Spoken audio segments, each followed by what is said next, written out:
अस्सलामुअलैकुम वरहमतुल्लाहि वबरकातुहू। दोस्तों, आज हम एक ऐसी सूरा के बारे में बात करने जा रहे हैं जिसे कुरान पाक की माँ कहा गया है। ये वो सूरा है जिसे हर मुसलमान अपनी नमाज में दिन में कई बार पढ़ता है। जी हाँ, हम बात कर रहे हैं सूरा फातिहा की। अक्सर ये सवाल मन में आता है कि आखिर सूरा फातिहा पढ़ने से हमें क्या फ़ायदे होते हैं। क्या ये सिर्फ नमाज का हिस्सा है या इसमें हमारे लिए कोई गहरा राज छुपा है? इस बात को समझने के लिए आइए सुनते हैं एक कहानी। एक छोटे से गांव में हमजा नाम का एक नौजवान रहता था। वो गरीब था, लेकिन दिल का बहुत अच्छा था। हालांकि वो अपनी गरीबी और घर की मुश्किलों की वजह से अक्सर परेशान रहता था। एक दिन गांव की मस्जिद के इमाम साहब ने उसे उदास देखा और पूछा, बेटा, तुम इतने परेशान क्यों हो?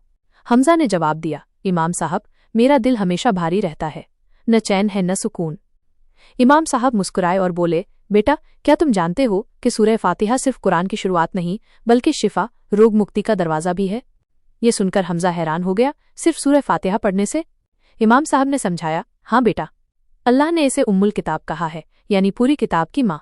जब इंसान इसे पढ़ता है तो उसका दिल हल्का हो जाता है, उसकी परेशानियां कम हो जाती हैं और अल्लाह उसकी दुआओं को सुनता है। उन्होंने आगे कहा, चाहे बीमारी हो, कोई परेशानी हो, किसी काम में मुश्किल हो या दिल का बोझ हो, अगर ईमानदारी से सूरह फातिहा पढ़कर अल्लाह से मदद मांगी जाए तो अल्लाह अपने बंदे के लिए रास्ते आसान कर देता है।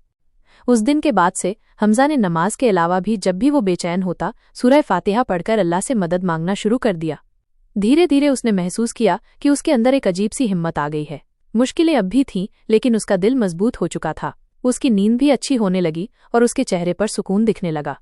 गांव के लोग भी ये देखकर हैरान थे। हमजा, तुम अब पहले जैसे परेशान नहीं लगते, वे कहते। हमजा मुस्कुराकर कहता, सुकून सिर्फ अल्लाह के कलाम में है और सूरह फातिहा उसका सबसे बड़ा तोहफा है। ये कहानी हमें बताती है कि सूरह फातिहा सिर्फ कुरान की शुरुआत नहीं है बल्कि शिफा, बरकत और रहमत का दरवाज़ा है। इसे पढ़ने से हमारे दिल को सुकून मिलता है, परेशानियां हल्की होती हैं और हमारी दुआएं कबूल होती हैं। तो आइए हम सब अपनी जिंदगी में सूरह फातिहा को सिर्फ नमाज तक ही सीमित न रखें बल्कि इसे अपना साथी बना लें।